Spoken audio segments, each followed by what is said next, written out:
Desde 2011, faço anualmente um vídeo sobre Pokémon nesta data para celebrar meu primeiro grande sucesso no canal, a teoria da cidade de Lavender. Embora meu conteúdo tenha mudado muito desde então, sempre consegui encontrar histórias que se encaixam no molde, e este ano não é exceção, pois mergulho em dois crimes que giram em torno da famosa franquia. Nossa primeira história hoje acontece na pequena comunidade de Interlachen, Flórida. Foi onde Jerry Lee Allen Jr. cresceu após nascer em 1987. O menino nunca conheceu sua mãe e foi abandonado pelo pai em 1995. Ele foi criado pelos avós desde os 8 anos. Jerry era frequentemente intimidado por sua pequena estatura, mas cresceu para ser cuidadoso e gentil. Sua avó disse que ele sempre pegava pássaros feridos e os acolhia sob sua asa. Se ele visse alguém sentado sozinho na cafeteria e parecesse que estavam chateados ou solitários, ele sempre fazia questão de ir até eles e conversar. Ele era apenas esse tipo de garoto. Ele adorava consertar bicicletas e tocar flauta. Ele recebeu um prêmio na banda por praticar além do que era esperado. Mas como muitas crianças da sua idade, ele também adorava Nintendo e colecionar cartas Pokémon. Sempre que Jerry frequentava o CH, Price Middle School, ele sempre carregava uma coleção considerável dessas cartas em sua mochila, que ele levava para o clube Pokémon da escola. Parecia que, mesmo com sua criação trágica, ele teria um futuro muito promissor e gratificante. No entanto, tudo isso foi tragicamente interrompido quando em 26 de maio de 2000 ele desapareceu repentinamente. Após retornar da escola naquele dia, Jerry saiu de bicicleta por volta das 15h30. Ele deveria voltar para o jantar às 6, mas nunca mais voltou. Isso imediatamente alarmou seus avós. Jerry era responsável, previsível e, acima de tudo, tinha medo do escuro. Ele nunca ficava fora até tão tarde. Dentro de 30 minutos, seu avô Marvin começou a procurar. O homem procurou o menino em todos os lugares possíveis. Isso incluiu 2 paradas na casa do mais recente amigo de seu neto, um jovem de 15 anos chamado John Silva. Eles pegavam o mesmo ônibus escolar juntos. Ele morava a uma curta distância dos becos, em uma casa móvel com sua família. Eles se uniram pelo amor compartilhado por videogames e se aproximaram trocando cartas de Pokémon. Marvin e sua esposa Annie deixaram Jerry ir à casa dele várias vezes, mesmo que fosse um pouco mais longe. John foi até convidado em uma ocasião. O ônibus não ia até a casa de John, então Marvin às vezes ia e o deixava na escola em sua caminhonete. Tudo isso para dizer que eles conheciam bem e confiavam no amigo do neto. Durante as buscas pela criança desaparecida, ele indagou ao adolescente se havia visto Jerry desde que saíram do ônibus. John olhou diretamente nos olhos dele e disse, não, sem hesitação. Uma hora depois, Marvin relatou o desaparecimento de Jerry à polícia. No dia seguinte, a polícia iniciou sua investigação sobre o caso. Houve um esforço de busca imediato devido à sua idade e ao fato de que todos que o conheciam tinham certeza de que ele não sairia voluntariamente. Eles conseguiram centenas de voluntários civis, já que os vizinhos abriram mão de todo o seu fim de semana de memorial para encontrá-lo. Isso além dos cães de rastreamento, helicópteros e bombeiros. Por 3 dias, eles vasculharam cada centímetro das florestas ao redor da pequena comunidade. Essa busca extensa, no entanto, não encontrou nada, e realmente parecia que ele nunca seria encontrado. No dia 29 de maio, Dawn Marie Bachman ligou para a polícia para relatar seu sonho. Veja, a 2 quilômetros de casa havia um lote vago cheio de lixo, com uma fossa séptica abandonada. Era popular entre as crianças da área que gostavam de usar a estrutura como um forte. Um policial vasculhou a área e notou 2 conjuntos de rastros de bicicleta nas proximidades. Havia um odor avassalador que ele atribuiu à grande quantidade de lixo. Os policiais não notaram a fossa séptica. A entrada estava coberta por um palete industrial que parecia estar deitado no chão. Estava prestes a ser liberado até que Dawn chegou com uma história estranha. A mulher explicou que, após ver o indivíduo desaparecido em um panfleto, ela o viu enquanto dormia. Este pesadelo mostrou o corpo espancado do menino dentro do chamado forte. O primeiro a ouvir isso foi um bombeiro voluntário que disse a ela que o lote foi vasculhado um dia antes. Mas ela insistiu tanto que se ofereceu para verificar pessoalmente se preciso. Eles caminharam pela floresta até o compensado envelhecido. Ele iluminou o buraco profundo e escuro e ficou horrorizado ao descobrir o corpo de Jerry Lee Alley. Havia uma bandagem elástica em volta do seu pescoço, também usada para amarrar suas mãos atrás das costas. O corpo da vítima estava encoberto por sua bicicleta vermelha e preta. Estava ao lado de sua mochila, aberta e vazia, com um par de tesouras e um cartão Pokémon por perto. Não demorou muito até que a polícia chegasse, descendo pelas escadas improvisadas. Foi quando eles encontraram uma nota escrita em papel solto que descrevia uma lista para preparar o Jerry. Dizia: despir até a roupa íntima, amarrar e cobrir, amarrar as mãos, amordaçar e cobrir os olhos. Uma autópsia revelou que o menino morreu de estrangulamento poucas horas após sair de casa. Eles obtiveram álibis e eliminaram os criminosos sexuais registrados na área para seguir outras possíveis pistas. Isso os deixou com apenas uma direção, pois muitos acreditavam que a casa do Silva foi o último lugar onde Jerry foi visto vivo. Acontece que, no dia do seu desaparecimento, um amigo da irmã de Silva viu John sair de casa. O adolescente tinha uma sacola de supermercado no guidão de sua bicicleta. Ele voltou 30 minutos depois sujo e suado sem a sacola. Depois que o avô do Jerry veio procurá-lo, ela conversou com sua amiga sobre onde ele poderia ter ido. Foi quando John interrompeu dizendo: tudo o que posso dizer é que essa é uma maneira terrível de morrer. Isso se destacou porque na época ninguém sabia que ele havia falecido. Após o corpo da vítima ser encontrado, ela relatou à polícia o comportamento estranho de John. Era a chance que precisavam, com o jovem de 15 anos sendo levado para interrogatório. E como se vê, essa não foi a primeira vez que ele falou com as autoridades, pois ele voluntariamente falou com eles um dia antes. Ele admitiu que Jerry estava em sua casa antes do assassinato, mas disse que o garoto procurava um aluno do 6º ano chamado Justin. Ele negou ter saído de casa, mas no dia após o corpo ser encontrado, falou novamente com a polícia. John primeiro se apegou a uma história sobre o suposto Justin. Ele lembrou que queria ajudar, mas não conseguiu devido a um pneu furado. Ele também tentou culpar algum pervertido com um carro. Isso mudou na próxima hora, quando sua história começou a mudar novamente. O adolescente admitiu ter acompanhado Jerry ao lote vago em questão. Eles brincavam de forma brusca, quando o menino mais novo caiu e bateu a cabeça. Ele incentivou Jerry a descer para o fossa para descansar, apenas para ele cair e bater a cabeça mais uma vez. Isso fez com que o menino sangrasse profusamente pela testa, razão pela qual ele usou uma bandagem elástica para tentar absorver o sangue. O interrogatório durou 3 horas enquanto John lentamente concedia mais detalhes. Quando confrontado com o fato de que as mãos de Jerry estavam amarradas, ele disse que era para que ele não se machucasse. Eu estava com a bandagem porque machuquei minha perna semanas atrás. Amarrei as mãos de Jerry à frente dele para evitar que se machucasse enquanto tentava mantê-lo acordado. Então eu fiquei assustado. Eu o deixei lá depois de jogar sua mochila e bicicleta atrás dele. Na segunda hora, ele tinha um recado para os avós de Jerry. Diga a eles que eu não pretendia que isso acontecesse. Diga a eles que eu sinto muito. Claro que essa história não fazia sentido. Quando perguntado por que ele não pediu ajuda, ele disse que entrou em pânico e havia muitas coisas que eles não contaram a ele durante o interrogatório. Eles já haviam determinado que a letra dele era idêntica à da nota. A referida nota só tinha 2 séries de impressões digitais, as da vítima e as de John. A autópsia mostrou sinais de estrangulamento. Não havia evidências do suposto ferimento na cabeça que ele descreveu. Após o interrogatório, John Silva foi preso e acusado do assassinato de Jerry Alley. O julgamento não começou até 1 ano depois, devido a inúmeros adiamentos. John estava sem emoção em sua primeira aparição no tribunal, alegando inocência. Isso mudou durante o julgamento, quando decidiram julgá-lo como adulto. O motivo era a parte mais desafiadora. Havia várias teorias como ciúmes de uma garota que ambos gostavam. Também se especulou que o crime estava relacionado ao Pokémon. Durante uma busca em sua casa, eles apreenderam vários itens do Pokémon, incluindo 2 fichários de 3 argolas com cartas de troca. A mochila da vítima encontrada com seu corpo estava vazia. É estranho, pois a grande coleção de cartas do Jerry estava faltando em seu quarto. Não está claro quantas cartas John possuía antes do crime.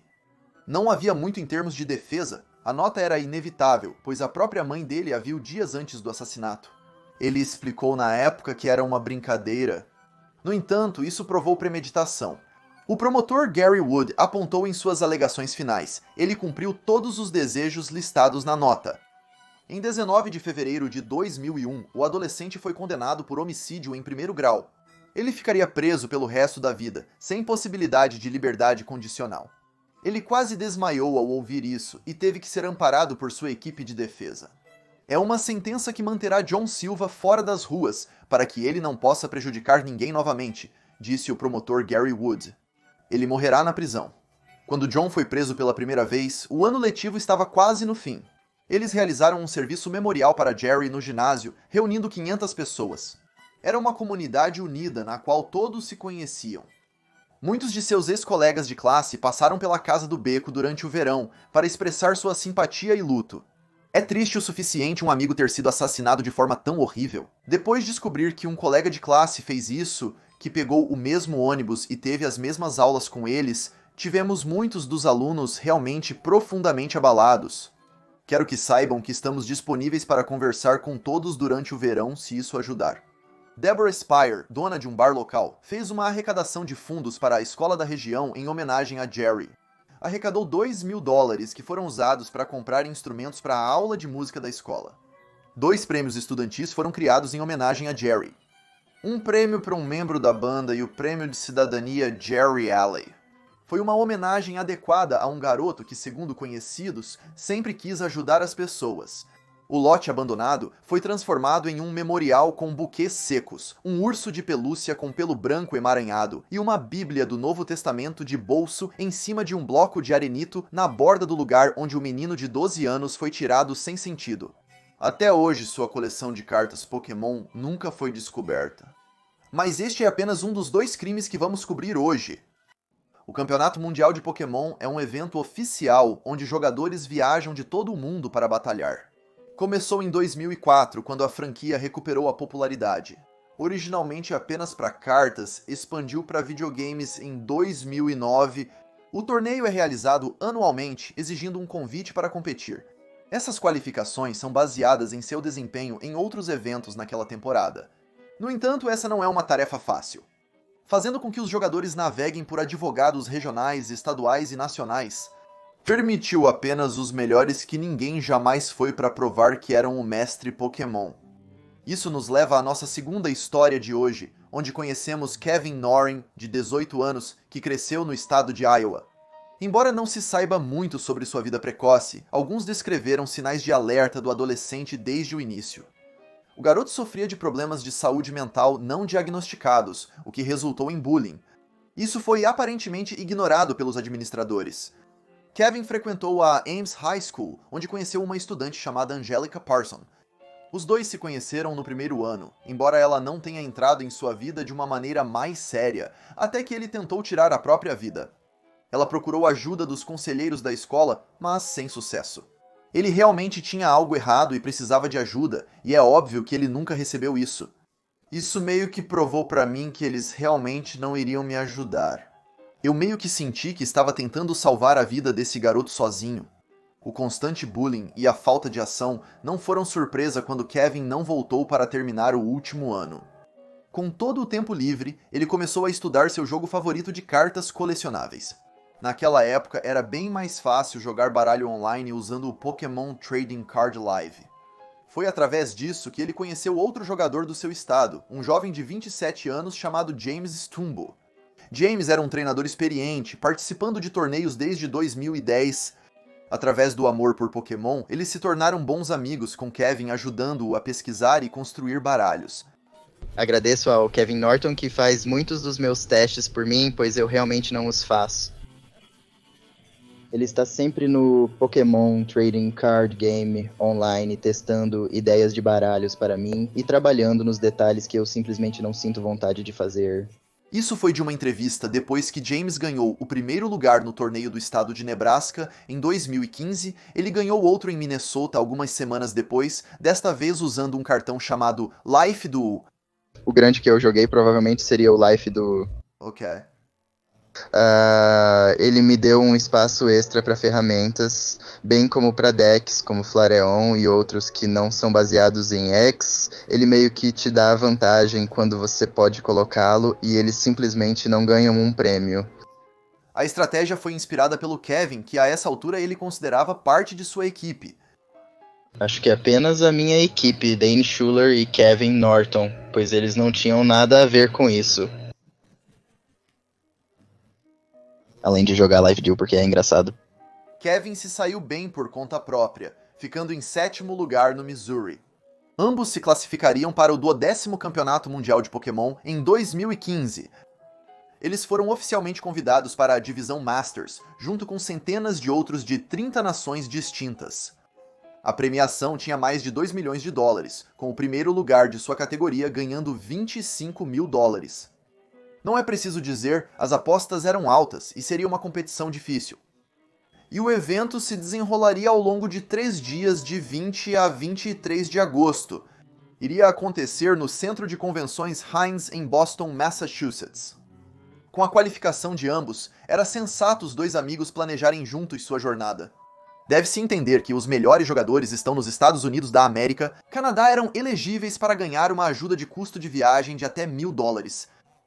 James se inscreveu e recebeu o prêmio em 29 de julho, se gabando disso no dia seguinte.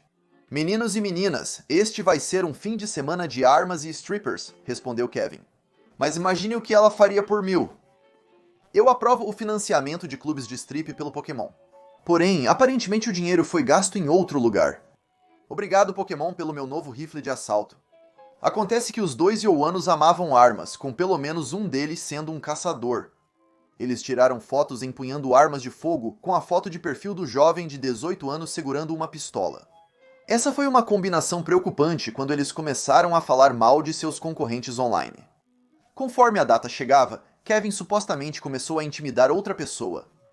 Isso fez com que ele fosse banido de uma sala de chat privada, o que o levou a dizer: ok, então está tudo bem, eu só vou atirar nele na sexta-feira, obrigado.